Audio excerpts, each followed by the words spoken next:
in my mind, one of the best panels of the day. We're talking about diversity and inclusion with three absolute female role models. So I'd love to welcome to the stage Allison Green, the Senior Vice President of Diversity, Inclusion, and Engagement at Lincoln Financial. We have Commissioner Burrows, the Commissioner for the U.S. Equal Employment Opportunity Commission, and Joy Fitzgerald, CDO of Eli Lilly and Company.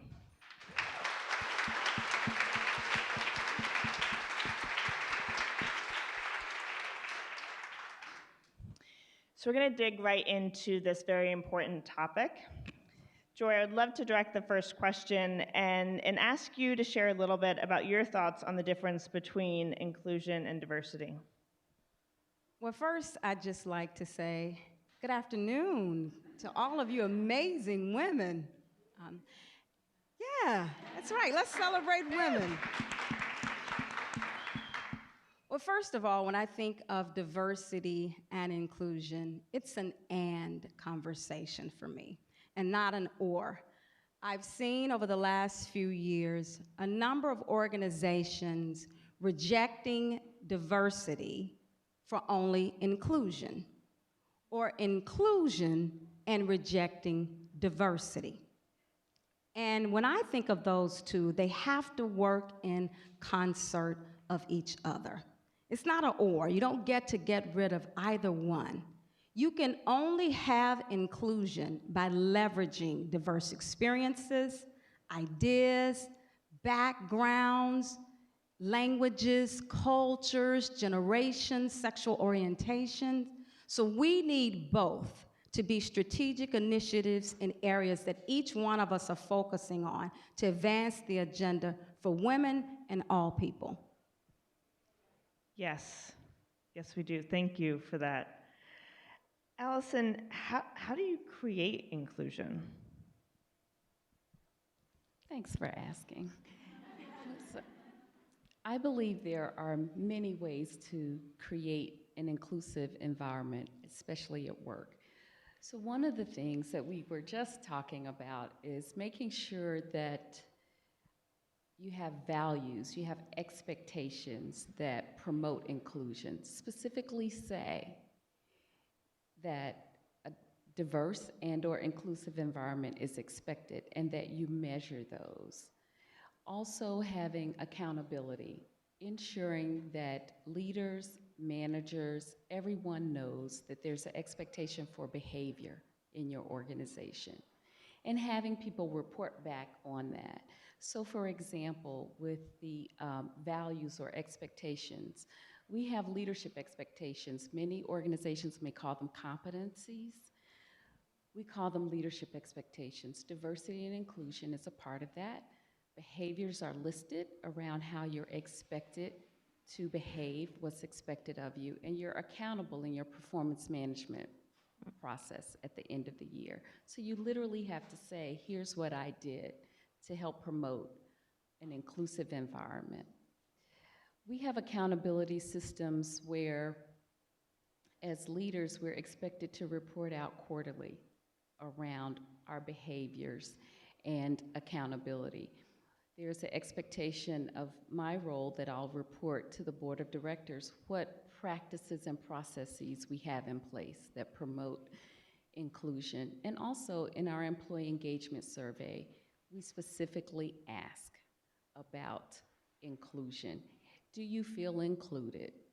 Maybe a bit more complicated question than that, but the essence, it's like 6 or 7 questions, so 10% of our engagement survey centers around diversity and inclusion. So there's the quantitative ways that we measure it, there are the qualitative ways we measure it as well. Can I ask a question, a follow-up question to that, which is, you talk about measuring behaviors. What are some of those behaviors that you look at?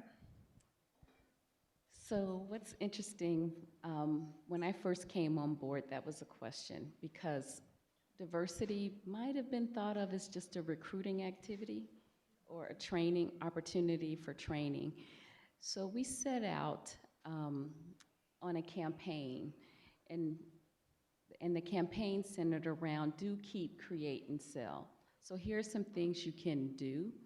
So if we were to take an example of here's something that you can do, and I'll put it at entry level, mid, and senior. At entry level, how do you know the person that sits next to you? Do you know what's important to them? How do you honor and celebrate them? That's something you can do. There are some behaviors and practices in the organization that you can keep, that we're going to keep, and we want you to embrace them. There's some, use your creativity, use your expertise to create some practices that allow you to demonstrate inclusive behaviors. But most of all, sell. I shouldn't say most of all, but sell. What are the things you need to stop doing? So some of the things that we said you could stop doing was stop kind of cutting people off. Listen to them more. Managers, make sure you're asking about, do you know this about your coworker? So those are just some quick examples around do, keep, create, and sell. Commissioner Burrows, you are in a unique spot where you really get to see more holistic view of what's happening within the workforce, and have been a real leader in championing equality. And I would love your thoughts on, how do you really look at ways to measure success, and what are some of the best practices that you've seen shining through? So there's a lot included in that question. So let me take a little bit. First of all, it's such a pleasure to be here with all of you and to be talking about these conversations. Yeah. To have the chance to talk about these things that matter so much, but actually get talked about so little. And so, first of all, I want to say I'm with the EEOC. We're the primary federal agency that deals with employment discrimination. So while we do see a lot of it, we also have a slightly skewed towards when things go wrong perspective. We have 53 offices throughout the United States and are charged with dealing with pretty much every employer. Any charge of discrimination would come to us, except if you're in the judiciary branch or if you are with the, sort of the congressional branch, although they have been taking some steps as well. How do you look at this and try to measure what's going on? And I think it's really interesting to talk about the surveys, because that's something that we think can be really a useful tool to figure out, because it may be that you have some concerns, or maybe some employees have raised concerns in a corporation, but you don't actually know if that's a widespread concern or if it's a sort of unique situation. And so having a climate survey, particularly an anonymous climate survey that's well crafted to give you some information about engagement, satisfaction, harassment, whether that's going on, can really be a useful thing for an employer. So I think that's one way to measure. Culture is different, and then to take those seriously. You can't just do a survey and say, oh, that was interesting, and not really look at it. But to have the sort of courage and the determination to kind of look at it and say, okay, let's figure out and dig more deeply and have a real process, the way Allison's talking about, that feeds back and really becomes something that you can learn. That's one way. Obviously, I hope this isn't the case, but sort of having a sense of how many reports are coming to us. If you've got a lot of employees who are filing charges with the EEOC alleging discrimination, that's something, one sort of way. Hopefully that's an outlier kind of situation, but those would be ways to look at it. And also knowing, and I have a real interest in pay discrimination, because there are so many pay gaps, pay disparities, particularly for women, also for people of color, that you can't explain. And a lot of what happens is that there'll be an initial pay setting determination that is skewed for some reason, and then it's locked in. Even in the private sector, in the government sector it's extreme, but even in the private sector, that gap will grow. We've had cases where you've had very equal people coming in, and then the distance grew. Even after they got bonuses, et cetera, you can never catch up, and that affects everything from Social Security, Your bonuses are typically a percent of what that salary is, and on and on. So it has these cascading consequences. So I think the other thing is to measure and take a look at how are we doing on pay? Like, do we have some sort of creep in terms of disparities, either based on race or gender or other bases, that we can't explain otherwise? And if so, obviously you need to fix it. So I'll stop there, but those are two things that I think everybody needs to be focused on. Yeah, absolutely. Joy, what have you seen work at Eli Lilly, but more importantly, what hasn't worked? What are some of the things that we know are not moving the needle, and so we can focus on some of the best practices that you're sharing that are creating real change? Right. I think I'll start with what hasn't worked, which is a segue to what's working for us now. I think what hasn't worked is ignoring the big elephant in the room relative to why don't we have parity for women at all levels of leadership across the globe in corporate America. We got to stop ignoring that. Doing things that we've always done, such as relying on just mentoring and women networks and organization, has given us small incremental change year over year. One of the things that we did a couple of years ago, we really wanted to understand, when we looked at our workforce demographic data, we were about 50-50 as it relates to women. And in the pharmaceutical industry, that's really good. But like many other organizations, when you begin to look at management level roles, when you start from entry level all the way to the most senior levels in your organization, it's what I would describe as the Great Divide. You begin to see less and less women represented in boardrooms and senior level positions in organizations. So we wanted to understand, relative to our data, what was creating that? What was the cause? So what we did was we created a project, just as we do any other business challenge in our organization. We put a team on it, we put some of our data analysts, and we created some hypotheses of what we thought were creating this great divide or the gap or disparity relative to women at the most senior levels of our organization dropping off. We conducted this study a little bit over a year. And one of the things that we did, we created a mindset going into this project around two things. We were going to be 100% transparent, but at the end of this, we were going to be 100% accountable for what we learned, what we found out. And just like any other business challenge, when you understand your root cause of what's happening to create this level of tension in whatever your business process is, you wrap a solution around it, you fund it, and you hold people accountable. And that's what we did. But one of the areas that was different from us and something that we had never done in the history of our company, we asked questions that we had never asked before of women. And quite frankly, it's the type of questions that make legal a little scary when you ask these questions. But we did.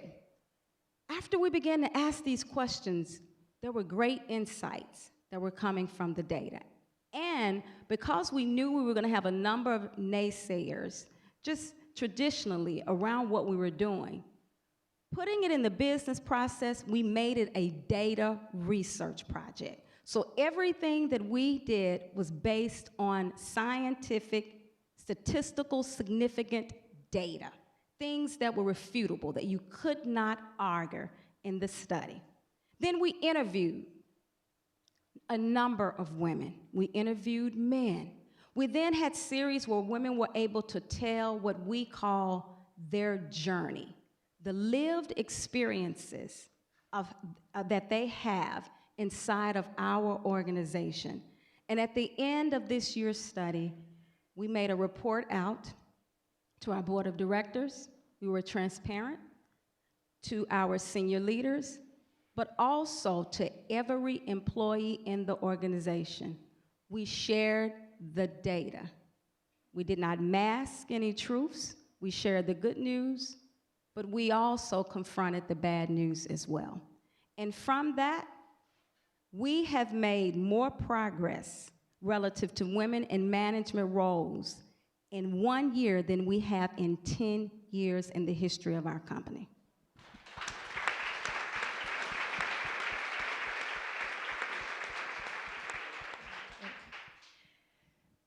So I appreciate yeah, I know, right? I really appreciate the insights on what is working on a company level. But companies are made up of people, and people just like everyone who's in this room today. So I'd love your thoughts on what you're doing as an individual, someone in the workplace, someone in your role. How are you driving inclusion? How are you being champions for diversity that we can all learn from and take that back into our everyday lives? You want to start, Allison? Sure. So I'd like to think of it in two ways. How I'm championing this idea for the organization. So it started after Starbucks, and the question was posed: how did they get there, or where are we? So I began to think about what are our vulnerabilities? And I'm combining the question around personal and in this role because I thought being in the role would allow for a platform that I could use. So it wasn't easy to go up to your CEO and your head of HR and say, we've got to be honest about our vulnerabilities and understand them and take action around it. So here's an example. When we travel for work, we have preferred vendors that we use. We have systems that we're recommended to use because that works for the organization. So let's just say you're traveling on business and you rent your car or you get to your hotel. And for whatever reason, you experience harassment and or discrimination as a result of that. Well, you have several recourses. You can get on social media and talk about it. You could deal with it yourself. You can call the police. There are a myriad of things you can do. I would say we want our employees to feel safe because that is an extension of the workplace when you're traveling for work. So why not in our contracts with vendors, and let's say it's a hotel vendor, ensure there's some non-discrimination language in it and that our employees know they have a recourse and that we have an alert line that our employees can call in and say, I experienced this. There'll be an investigation, of course, but you know that your organization cares about you, wants to protect you, and you have a recourse. You don't have to deal with it alone. So that's an example, most recent example, and from that we have a preparedness plan.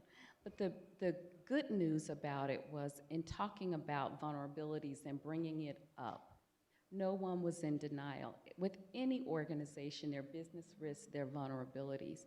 But I was most proud that we could say there are some spots that we need to, when I say spots, it's not business opportunities, that we can take it, that we can look at to make sure that we're doing everything we can to not only address inclusion from a proactive way, but things happen, and when and if they do, that we're prepared for it. Commissioner Burrows? That's great. I think that's a terrific idea. I think I have to look at our contracts. Because we spend a lot of time on the road. So I would answer that question with a few things that I'm doing that are really informed by my own experience earlier in my career. And I'm an attorney by training. I did a lot of litigation. I'm still sad I don't get to be the one that gets to go into court anymore. I don't do that anymore myself. But one of the things that was immediately apparent to me early in my career is that if you have two equal people coming right out of law school or right out of college, whatever, starting in the workforce, who are really bright and intrepid and ready to go, you can have one look like a rock star in 5 years and the other one look mediocre in 5 years, just based on what assignments you give them, right? That's the whole ball game. And then once you're the one who got those plum assignments, you keep getting them because, oh, well, you have experience in that, right? People should not be doing that. And that's one of the things in terms of creating diversity and inclusion, no matter where you are. If you're a manager, don't do it. If you're not, join with your peers and talk to them about how to change that sort of thing. So now that I am with the commission and I have my own staff as well as, helping to talk about how we do our business as an organization, one of the things that I've been looking at is trying to figure out, well, how are we getting people assignments and what opportunities do people have when they get on board so that we have obviously a very diverse workforce, which we're very proud of. But if you just bring people in and don't actually include them and give them those opportunities, then it's just tokenism, right? You've just got a numbers game going and those people maybe cycle out. And so what I've tried to do is to figure out what are the folks on my immediate staff and elsewhere in the organization interested in doing? What do they have talents on? I try and watch. What do they have talents on? What is it that makes their eyes light up when we are having these conversations, even if they're not in my direct office? And then try and figure out, okay, well, how can I smooth that pathway? Because that was something that I saw. And lawyers are busy. I don't want to pick on my profession, but everybody's busy, right? So at a certain level, when you're a manager, you think, well, why would I carve out time for that? Because everything will work better if you do. And that's really the part of inclusion that I hope, if nothing else sort of sticks from this conversation, I feel so powerfully, it's about everyone. It's obviously race and gender, disability, LGBTQ status. It's everyone, age, etc., but it's being respectful of everyone who's there and knowing each person has a different perspective that can enrich what you're doing. And if you help smooth the way for people, particularly those who aren't getting the same opportunities necessarily, the whole organization is going to work better, and it'll just be more fun. So that's sort of the way I've approached it where I am. Very early in my career, one of my first leadership roles, I remember a colleague coming to me and saying, "Joy, you look really young, and if you want to be successful as a leader, you should never wear your hair in a ponytail. And always make sure that you wear a business jacket." The two things that I do today to try to live and model a life of inclusion, number one, I had to get comfortable in my own skin and be committed to being the true, authentic version of myself that God created to live on this earth.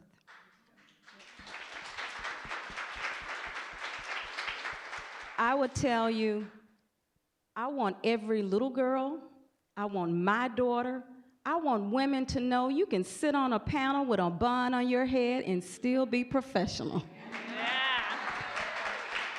Success comes in many colors, shapes, fashions, denominations, but we gotta stop putting women in a box around what success looks like.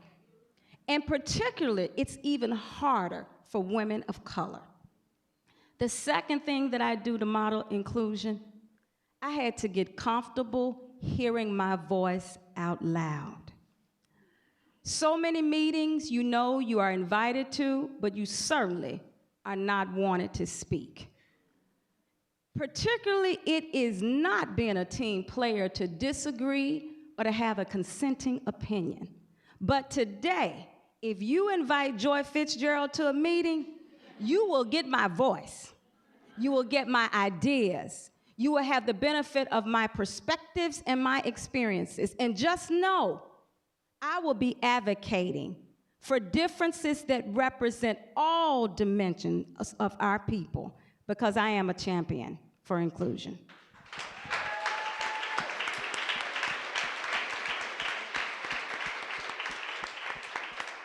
Thank you.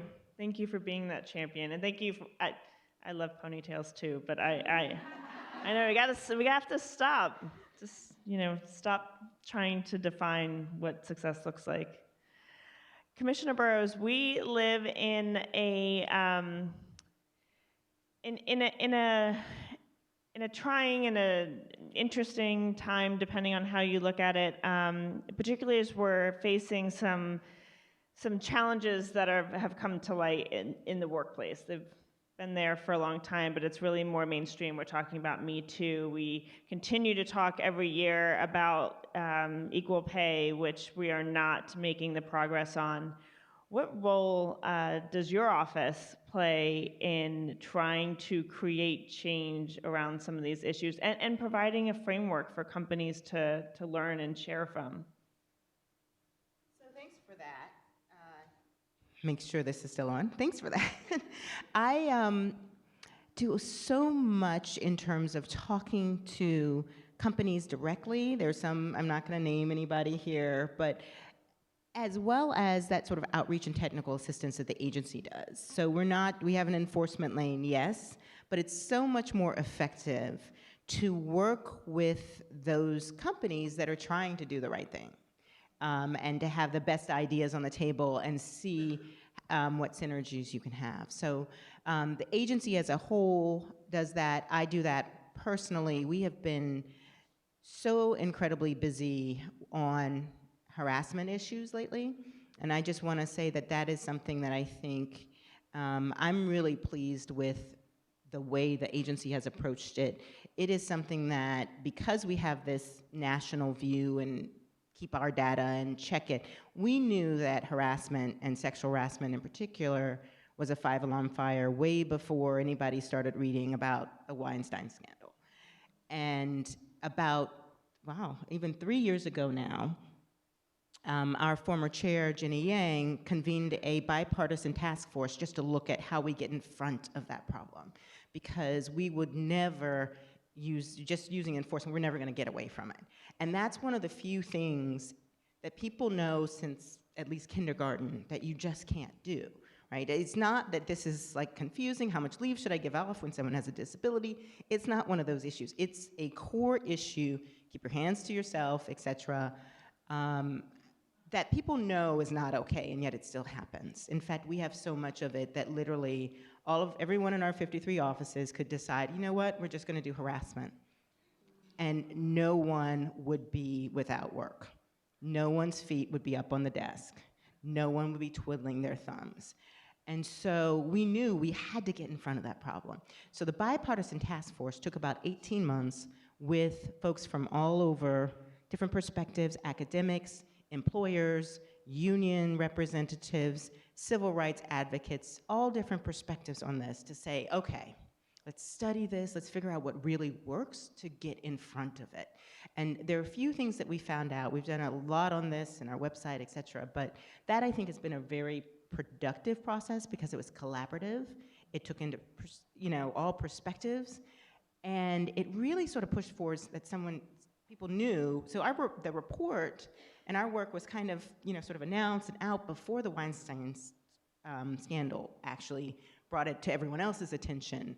So that's been really helpful, I think, and we are obviously continuing that work. And I'll just say two things about that. Culture is extremely important on harassment, but on all of these issues, on diversity and inclusion, and those two things are not unrelated. One of the things we found is that you're gonna get more harassment when you have a non-inclusive, culture, right? How surprising is that? Not at all, right? But people don't think about it that way. And so we have been able to really give some very practical advice to companies. There's a very short document on our website called Promising Practices for Combating Harassment. It's very short. It's not like a lot of government things. It's short, it's accessible, it almost reads like a checklist. And if you are in corporate America and want to make sure that your company is doing the right things, you can look through the list, see what's happened on there, see if the way you're approaching training looks like that, and you'll have some good sort of a roadmap to go by. But is sort of one of the ways that we're really about solving problems, to be honest. So that's what we do in a lot of areas, but that's a good example to kind of summarize.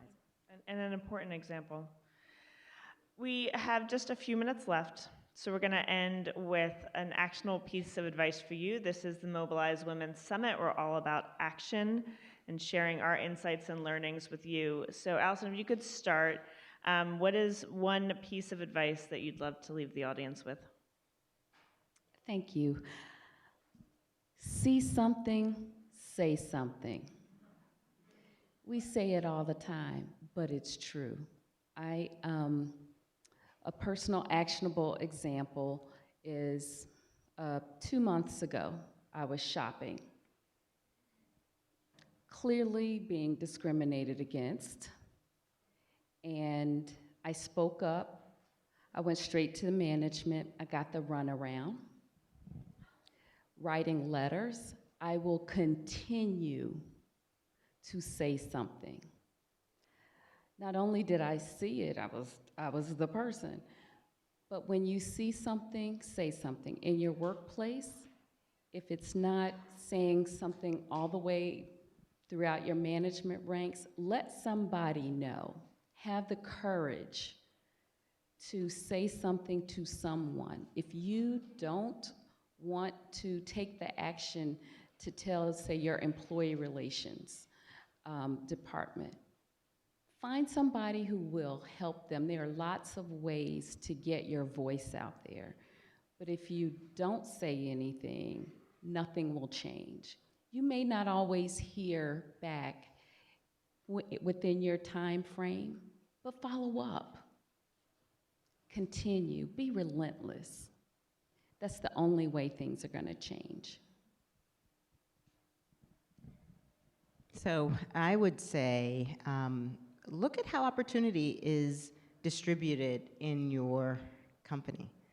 Who gets, who finds out about the fact that there's a plum assignment coming?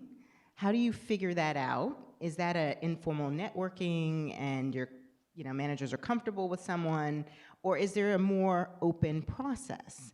Because those things will make a huge difference to who stays around. Like, do you want to just cycle and maybe your numbers are good in entry level and then it's 2 years later it's different people because everyone else has moved on because they didn't see the opportunity or not. So that's what I would advise, is to figure that out. And even if you're not at the top, there's something you can do about it. And I think it's very productive when women and men talk about the need for these opportunities and how they can change together. If you are worried about something, chances are your colleagues are too. And you'll be heard in a different way if you have thought it through together and then can present whatever the issue is collectively as opposed to individually.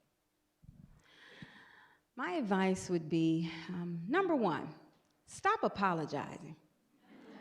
Don't sit in another meeting and apologize if your ideas are different. Many of you have goals, aspirations, and dreams that you are fearful of sharing with others because of what they might think or say. Know that you are skilled, you are capable, you are talented, you are leaders in your homes, the community, and you certainly deserve to be leaders in your career fields. Know that you are enough. Leaning in sometimes is uncomfortable. I tell women, lean back, kick your feet up, and own your seat.